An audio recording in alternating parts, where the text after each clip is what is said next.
Hi, this is Guy Fratelloni, and I would like to talk to you today a little bit about my campaigns that I've run in the world of Greyhawk.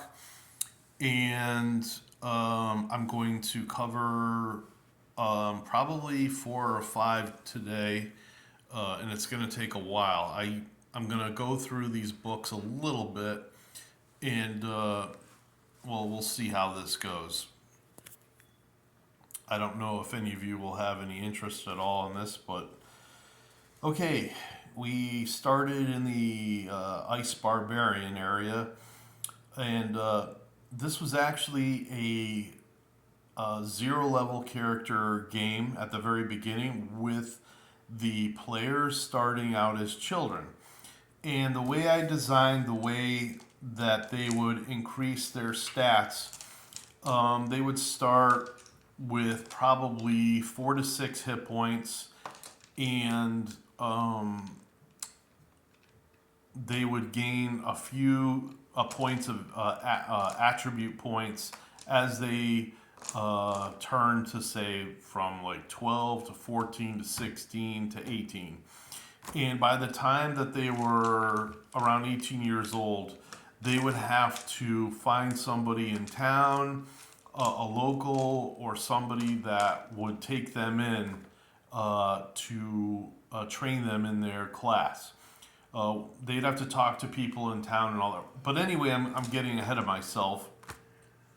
They were orphans, and they were really brutalized by the keeper of the orphans, the person that ran the orphanage. I took the name from a Drizzt novel. He was a really kind of a bully, someone like I'm trying to think, maybe Bluto to Popeye, that sort of thing. He was a bastard to these kids, whipping them all the time, that sort of thing. I didn't place a lot of emphasis on that, though, of course. But the things that were happening to them would reflect that. Like, I think one of the very first things they had to do was clean out a barn.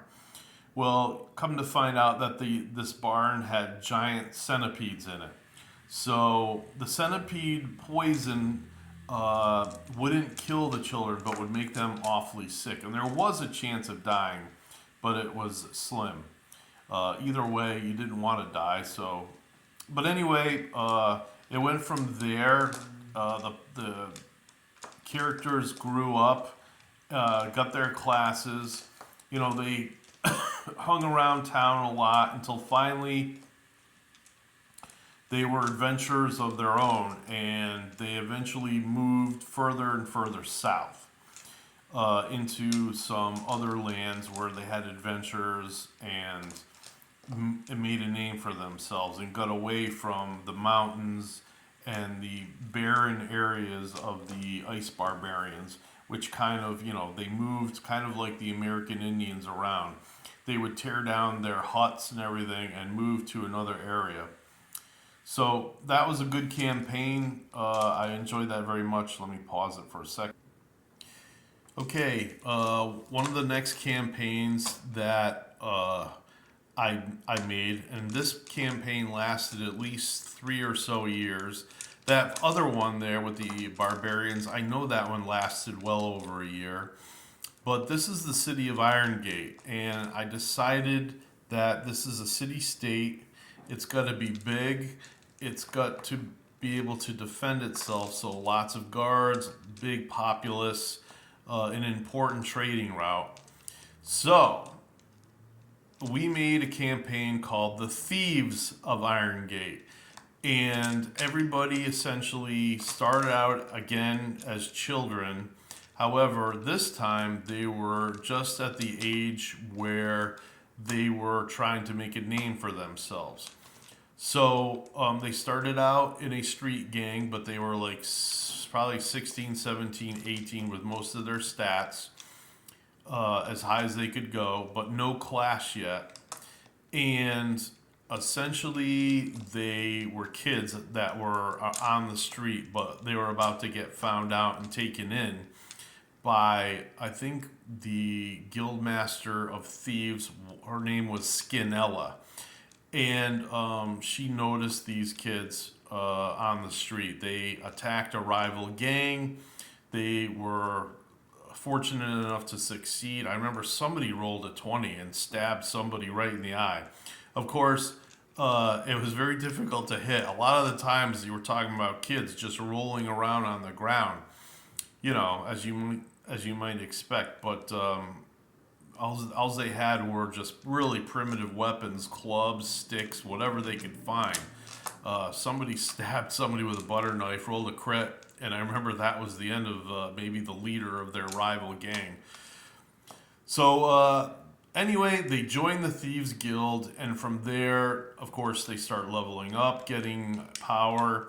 You learn that the Thieves Guild has different sects inside it. In other words, there's a sect for spying, for maybe prostitution, gambling, all sorts of things. And so the players would take on certain duties as far as running things.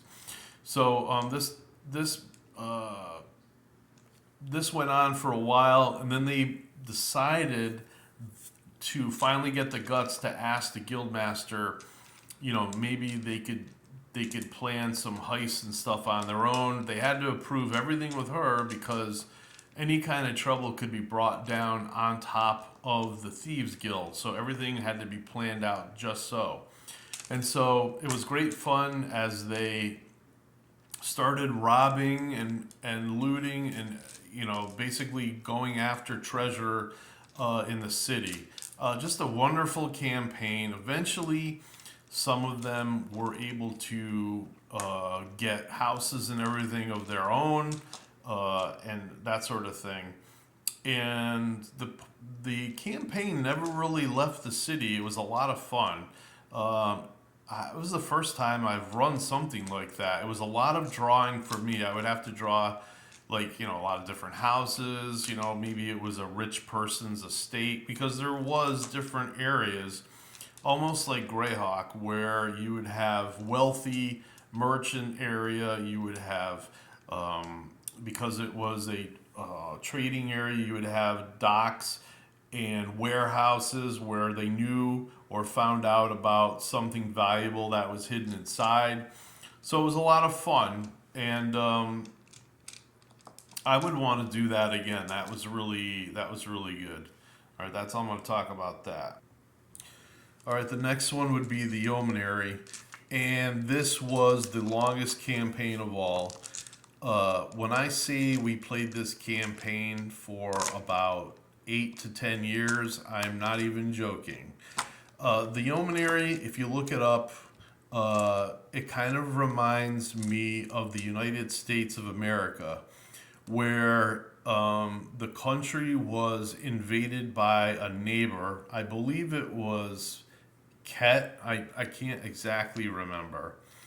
But they were invaded by a neighbor at their weakest at time. I think there was a sickness or something like that.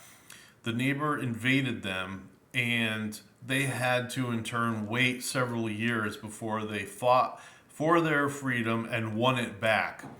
A lot of the men were brought into the armies of their enemies and basically turned on them. It kind of reminded me a little bit maybe of the Irish turning on the King of England's army when, what was his name? Braveheart, William Wallace, started to turn the tide. So that's what happened with the Yeomanry. And we didn't really get involved in that part of it, but a lot of things took part in that campaign.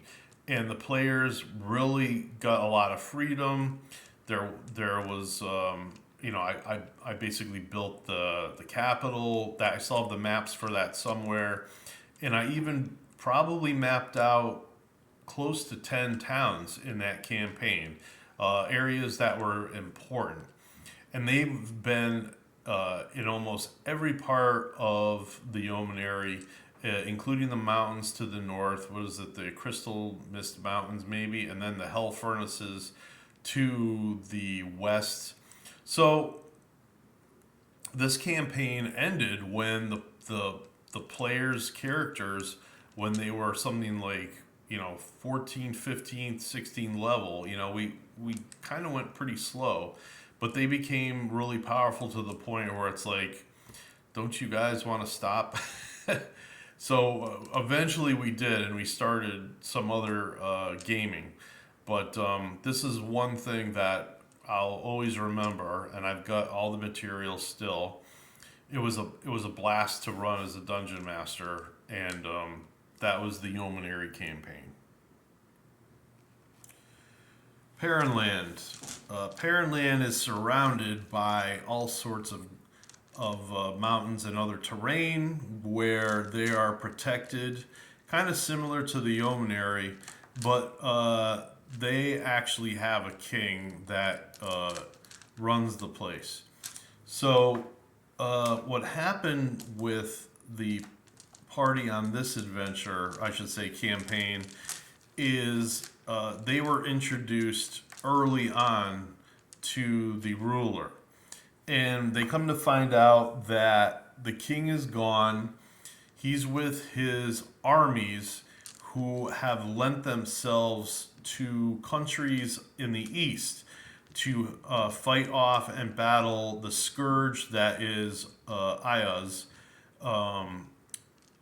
who's trying to essentially take over the world. So they're needed elsewhere. Meanwhile, you've got his relative who is either a son or a half son who doesn't give a crap about his own country or whatever. And the party see this guy kind of lounging in the on the throne, and they are coerced into working for this guy. Again, so long ago I don't remember. But anyway, I remember the campaign being really, really good, where they're just told like, I want you to head in these mountains and look for enemies in the mountains and stuff like that. And this was the time where the first Harry Potter movie came out, and honestly didn't know anything about it. So I wrote an adventure where the villain's name was Harim Potar. And it was actually a lot of fun because they get to enter this evil wizard's lair, and you can imagine the traps and all the other things involved, till finally they met up with this guy and they had to battle him along with whatever minions he had.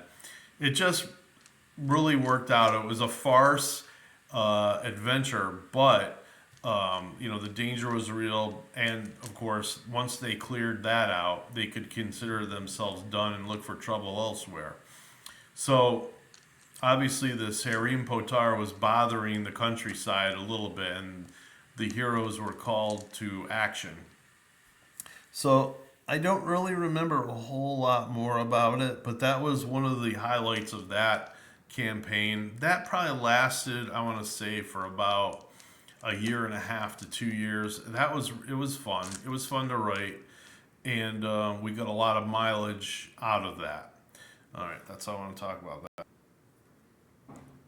All right, this is now the Great Kingdom, which is actually what we're doing now. I didn't want to have my players working for the king or the government.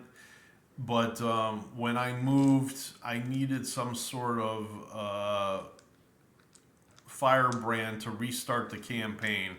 And I decided to use one of the Fathoms of Knights as a catalyst for this. So the players and their group are working alongside with the Great Kingdom Cavaliers and a big group of knights. And now they've been asked to help out and go into the woods and fight something that really they've got no idea what is about to happen to them. I don't really want to give too much information because honestly, they might be, watching this video as well. But that's the campaign right now. They started out at first level. They battled in town. One of the local towns. They battled Raxivort and Raxivort minions. He's a lesser god that is affiliated with the rat.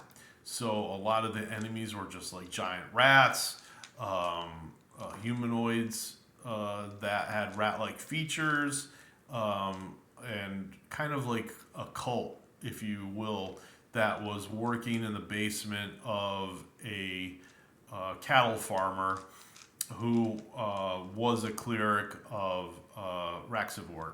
So that was a lot of fun, and they kind of saved the town from all these rats. They had to go around to all the farms, check to see what was going on, if there were any rats or whatever. They basically chased off all. You're never going to get rid of rats 100%, and that's to the detriment of them and to the favor of Raxivort. But they got rid of the main enemies, and they took over the house that this cleric was living in. So not only were they a success, they won property. Now, the Great Kingdom is kind of sort of like Russia. I'm not going to say it's communist, but I've played up that kind of part in this where, a lot of people call each other like comrade. Things are a little bit left to like, oh, you want to do that? Okay, make sure everybody benefits from it, that sort of thing. And things are working out pretty well with it. They've gone on a few adventures, and now again they're in the woods. They've had to battle some creatures just to get to this one area, and that's all I'm going to say about that. So this is the shield for Bone March, and this is a giant city-state with the area around it being run by hordes and hordes of humanoids. So the adventures started actually in a country north of this. I don't remember. It might have been Radek, which is here. That sounds familiar. And having, probably built their characters up there, they wanted to head south because eventually things kind of got dry and there was no more adventures. At least they couldn't gather the information to come up with anything. But they know that there's a lot of enemies to the south. So they decided to cross the border and go into Bone March. And almost immediately, they were beset by groups of humanoids, which they dispatched because they were probably 6th, 7th level by then. But they kind of gave up. They were tired of fighting all sorts of minions and everything that they blasted, into nothingness. When you have 6th, 7th, 8th level wizards and some good magic items, you can do really well against orcs, goblins, hobgoblins, and the like. Every once in a while, there was an ogre or a troll or whatever, but they're few and far between in this place.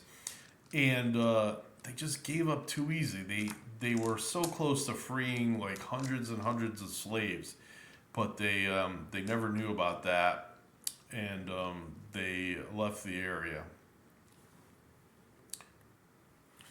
Well, that's all I'd like to talk to you about today, and I hope you enjoyed some of my adventures that I've managed to write over the years. I'm not too much of a end of the world or a huge proponent of huge battles, where one country invades another or whatever. It's about the little game to me. It's about the the current players and less about the politics.